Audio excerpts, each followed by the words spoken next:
welcome to this afternoon briefing by the Jerusalem Press Club. I'm Jonathan Beck, Director of Content. Our special guest today is Miri Eisen, Senior Fellow at the International Institute for Counterterrorism, a former colonel in the IDF.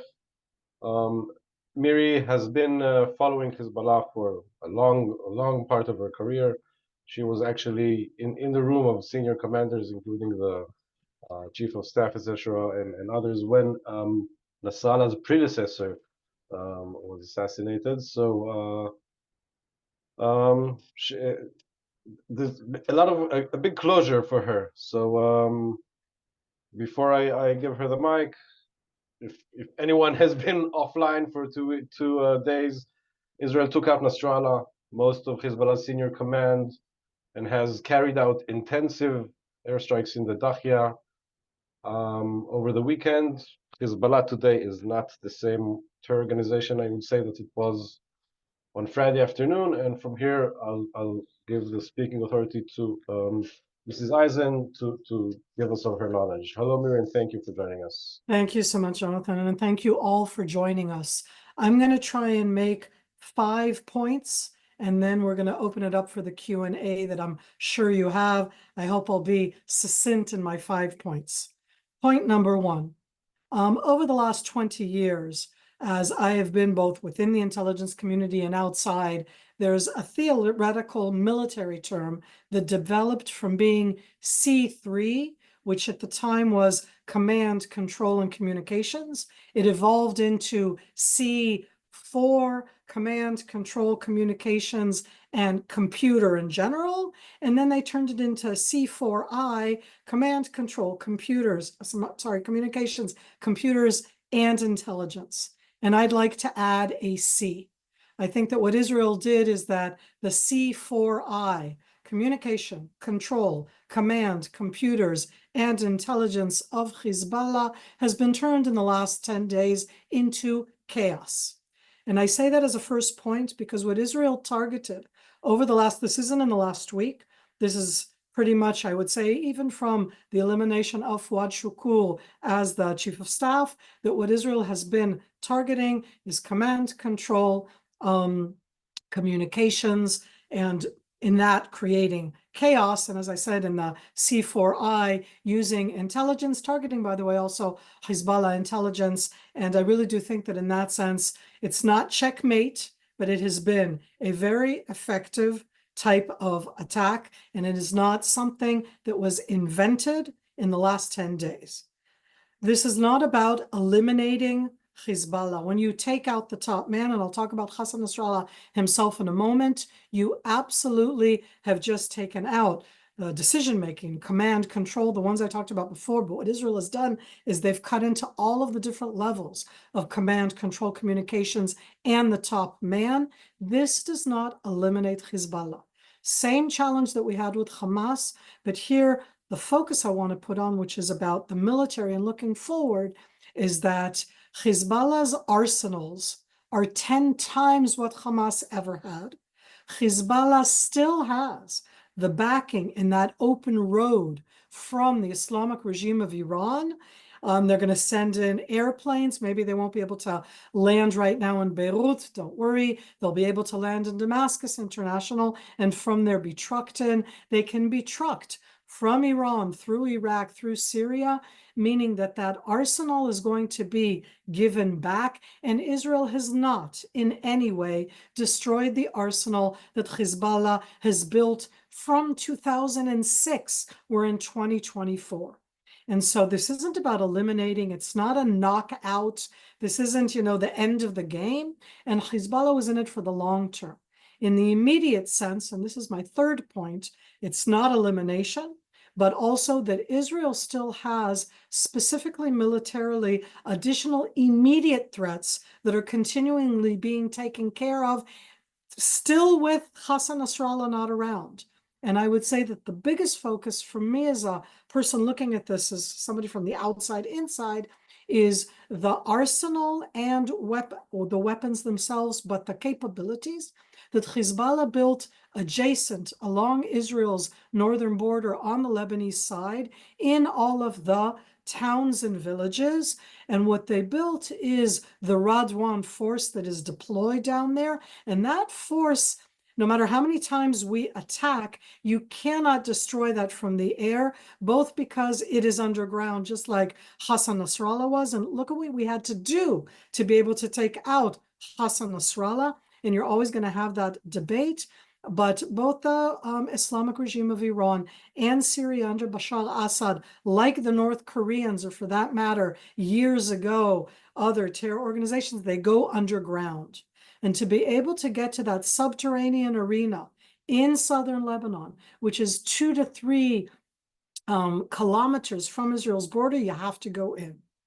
I'm going to make one more point and then stop. Is that okay, Jonathan? Because I see your hand is up. You want me to stop now? No. Okay. Go ahead. Okay, so I made until now just the 3 points. One, my little playing on the C4 and intelligence into chaos. 2 is that we're not eliminating now, we're degrading, and they still have a lot of capabilities. And out of that 3, that main immediate threat is the Radwan force deployed and action targeted, meaning now they have, not that they didn't want to do it before, but now they're going to even more want to do an action. And I want to be clear, they have capabilities. Look at what Hamas did on October 7th, and Radwan forces were training to do much more than that in the years before 2023, which means attacking. So you go, the communities are empty, but they're not totally empty. There are the local forces there that are taking care of the community itself. And Hezbollah is the one that in July of 2006 kidnapped Israeli soldiers. And that is most definitely a clear and present danger. If Israel, I don't want to say when, if Israel, the IDF, chooses to go in to take care of that immediate threat, that changes the arena, because that would enable a clearer voice from anybody to be able to say that the Israelis who live up north, the 70,000 who are officially dislocated, and the additional thousands of those who have moved would be able, again, not easily, but would be able to move back home. Last but not least, at this stage of these opening statements, and again, I can expand on anything, is that Israel needs to be, from my point of view, militarily, I'm talking on the military focus, not to overplay our hand, meaning we need to continue to be hitting Hezbollah targets. We hit and killed and officially took responsibility for the killing of Hassan Nasrallah, Fuad Shakur, I could go down the list, and we've openly said so in very targeted ways. And absolutely, there were civilian casualties. Having said that, in these targeted killings, Israel has been very specific about who was there and how it's done. It is not the same against targeting the enormous arsenals of weapons all over Lebanon, meaning that that targeting has to be specific and clear. And there we're giving early warning consistently, telling people move away from the caches of weapons. My challenge to myself, I say, maybe they don't know about the Hezbollah arsenals. There are those who know, but there are those who don't know. And I put that out there because we need to be more careful. I'm much more worried now about Israel's targeting, that we need to continue to be oh so efficient. And that's about not overestimating. And the second aspect, it's overestimating and underestimating. Hezbollah is still a threat. Don't underestimate it, meaning what Israel did on Friday night and in the week and a half before that is a serious blow. But Hezbollah was built to be able to survive. So don't underestimate now Hezbollah's capabilities. Having said that, I'm most worried, because I'm Israeli, that we are going to overestimate Israel's capabilities. The fact that we can do what we did takes years of planning. I want to be clear. What Hamas did on October 7th took years of planning. Hezbollah has been, for years, planning a October 7th type attack that they did not do with the Radwan forces, but they openly talked about it. And I say, in that sense of the overestimating and underestimating, that even in the aftermath of the amazing capabilities that Israel showed, that's what you call using your amazing capabilities don't use them up, don't overestimate, don't underestimate. And I think that's where we are right now, at that stage of feeling out what they have, what they don't have, what we have, what we don't have. And all of this is in the multi-front, where there was a military event that happened, military success against Hezbollah, and yet down south against Hamas in the Gaza Strip today, in the systematic, mundane way, and I put it in those terms, today again, or yesterday and the day before, the Israeli division acting down south blew up another 1 kilometer of subterranean tunnels, and there are hundreds of kilometers. And it isn't either or, it's both. That would be the opening. And I'm happy to I didn't look to see any questions, anything that that you would like. Okay, so I would like to ask 2 questions from reporters. By the way, to the reporters of the line, we have about 15 minutes to the end of this briefing. We have a hard stop at 1:25, so if you do have questions, do write them down. One reporter asks, what are Iran's considerations right now? How are they likely to respond? And I'll connect this, before you answer, with another question about Hezbollah. Why have we not seen Hezbollah making full use of their arsenal? And do we expect them to respond in a dramatic way to the events last week, or will they stick to the tactics of attrition? And I would also like to add one question. There's a thing called, I was in intelligence in the military, it's called derech פעולה אפשרית, the possible way of action. So even having said everything you said, with all the expectations of Hezbollah, the things that Israel would possibly do to them, was this weekend one of the options they were considering as like an Israeli course of action, or still can we maybe enjoy the idea that they're at least not responding because they're still a bit in a state of shock over our work in the weekend? Okay, so fascinating questions. I'm going to try and address them one at a time, but I'll connect in between in its own way. I immediately want to go to that last question you asked, but the other two are so important as well. Iran has declared 3 days, 5 days, depending which area. It's different levels there of mourning. They opened the Majlis meeting this morning in the Islamic Regime of Iran with the mourning for Hassan Nasrallah. I'm going to be really rude. This is not to be quoted by me right now. I'm trying to make a point, but in the Shiite terms, the king is dead, long live the king, meaning Hassan Nasrallah is dead, we're going to mourn him. And they immediately are going to start talking not about the successor. They've put in an interim person right now who's actually Hassan Nasrallah's brother-in-law, but it's immediate that what they built is something that was more than Hassan Nasrallah.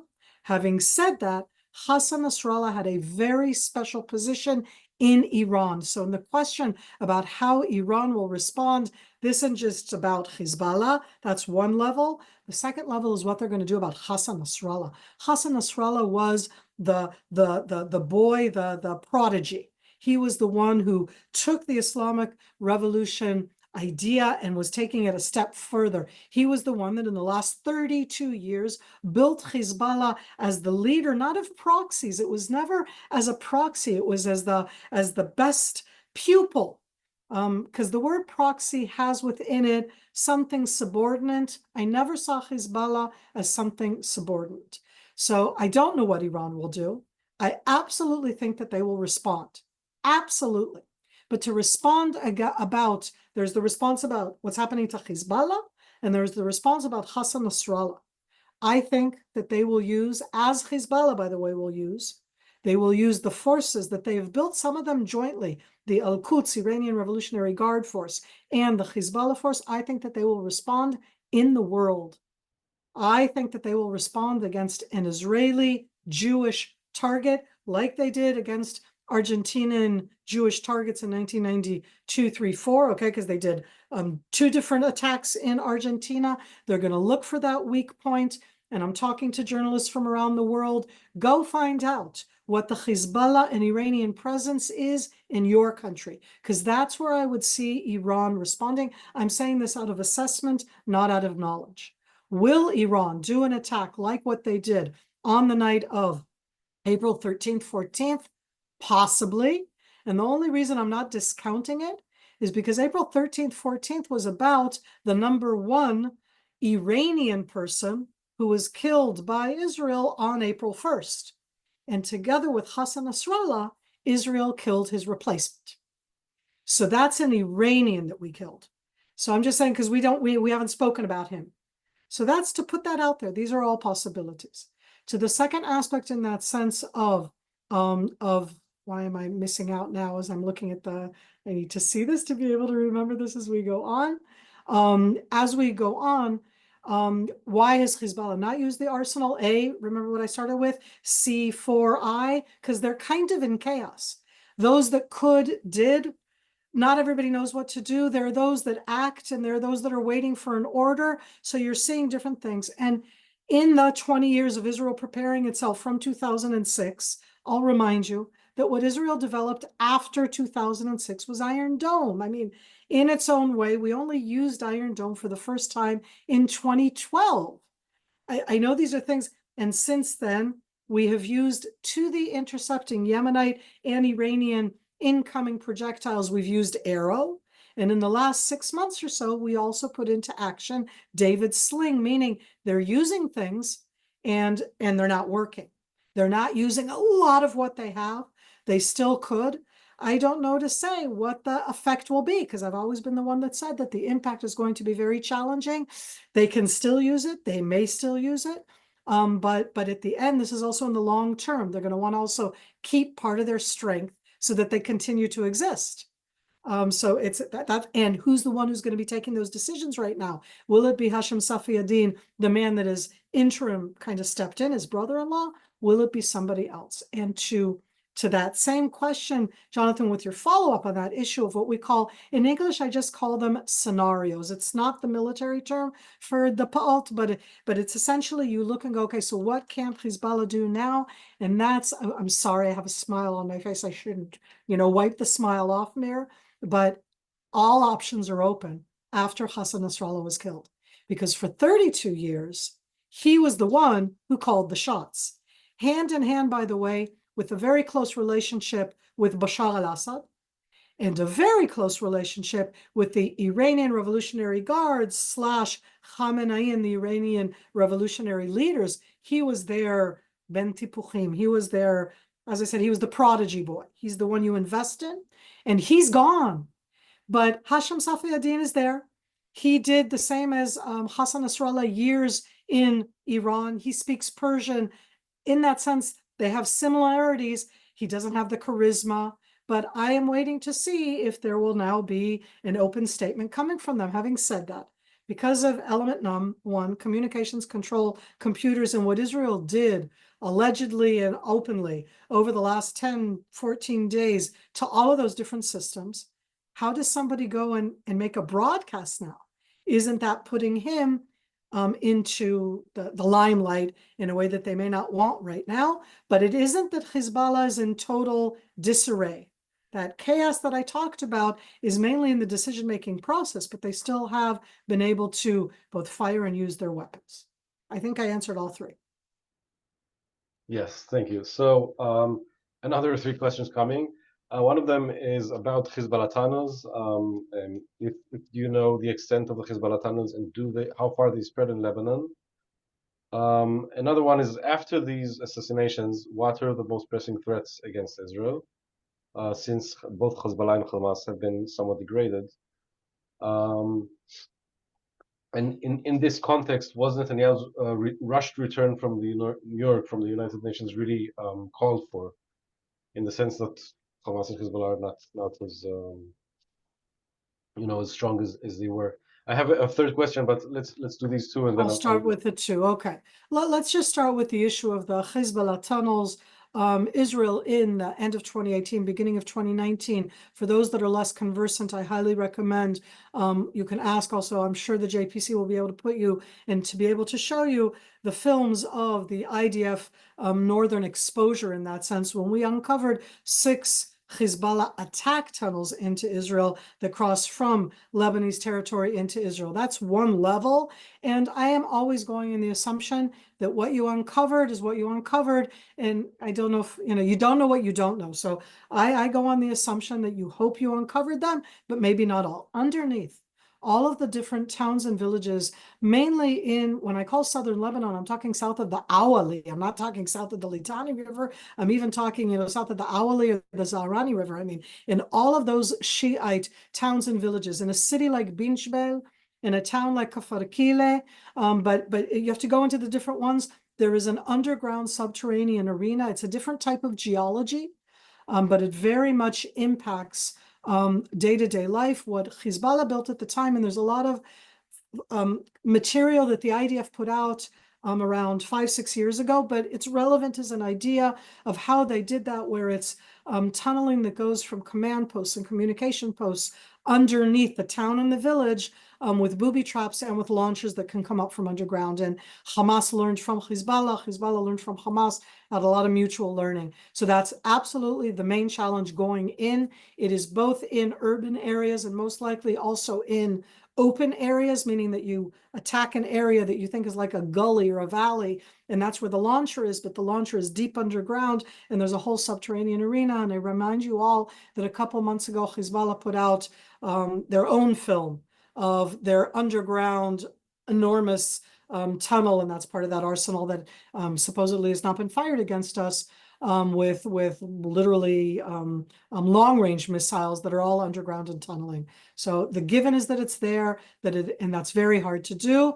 Having said that, that's what we've been doing for the last 10 months underneath the Gaza Strip. But no fun, and at least, thank God, at this stage, knock on wood, no hostages.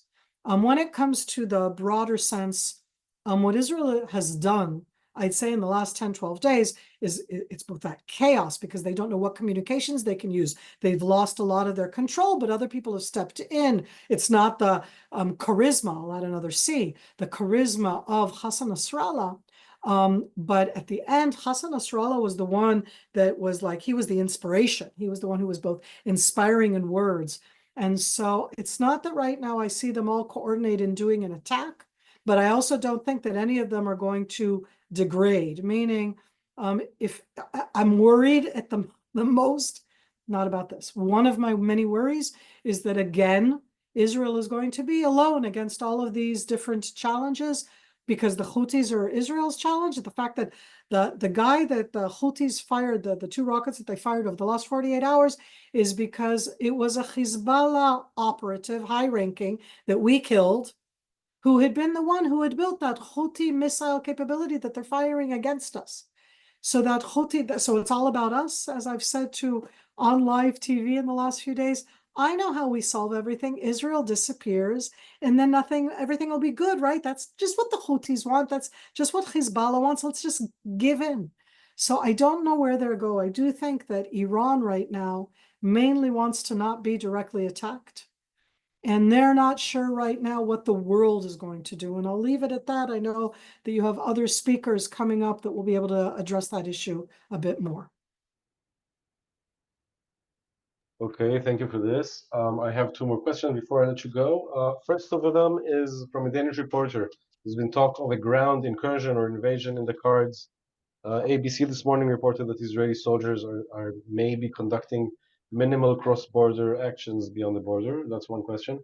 The second question is, in the Gaza front, as much as Hamas has been degraded, we've heard analysts saying Hamas's DNA is kind of a guerrilla organization, and when the brigades and the platoons fall apart, they just fall back to their model of like small cells of 2-3 people carrying out the opportunist terror attack, killing 1 or 2 soldiers for them. They only need strategic, tactical successes, not really strategic successes.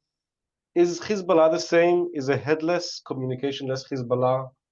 Can it morph into a decentralized army, or is Hezbollah more kind of inherently built up as a military so that when you create the chaos you discussed, it's actually a bit going to stay in disarray for a while, for a time being, and not become this kind of small cells? So first of all, they're going to go back to the small cells. They're a terror military, and that's why they can kind of go back and forth between the different ones. But here I want to address in that sense. First of all, yes, Hezbollah is prepared. In that sense, they want us to come into southern Lebanon. That's where they feel safer, booby traps, bring us in entrapment. They want to kill as many Israeli soldiers as they can. We're aware of that. We're training for that. That doesn't make it any easier, and it won't be a walk in the park. We've learned a lot of lessons on fighting subterranean in the Gaza Strip in the last time. In these last 11 months, that doesn't mean it's going to be easy. This will not be a walk in the park, and this will be with casualties. But the issue is that we're going in, I think, if we're doing it that way, against something quite specific, those Radwan capabilities. And from my perspective, as I said, and not doing, in the overestimate and underestimate, if Israel does this in this sense, what we're going in is to destroy that capability for them to be able to do an October 7th ground type of attack via tunnels, via motorcycles, pickup trucks, via paragliders, and using the short range rockets that are there. If we manage to get to that, we've done the job. It's not about destroying everything else. And when you get to that aspect of a long guerrilla type war of what's happening right now in the Gaza Strip, there's an there's I don't want to say an enormous difference, but there's major differences. Lebanon is a sovereign country. There is the Lebanese army, and UNIFIL is deployed in southern Lebanon. None of those make it easier, but those are three distinct differences that impact both Israel in any type of action that we can take, both in the aerial arena, because of the Lebanese army, because of UNIFIL, because of the Lebanese. We're not attacking the Lebanese. We're trying to pinpoint, target Hezbollah. And so when you do something ground, it's harder about that type of friction because they're deployed there. But it also means that when you go in, you can go out because there is somebody there, international, UNIFIL, and local Lebanese army that are not Hezbollah.